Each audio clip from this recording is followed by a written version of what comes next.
ديمقراط لا انجلي آزادی و ديمقراطية پر بدل باوری به ديمقراطي هي ولا رفتاری خوی در اگر هند سیاسی کان و کولانی خلق لو اصل پیروی دکا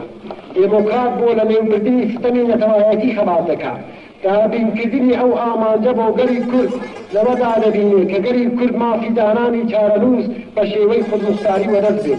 ديمقراط ناسيوناليستي برچاو تنگ نيا ريز لدوستايتي نيوان گلام نگلي وحرمتي بوافقاني همو نتويتي ہے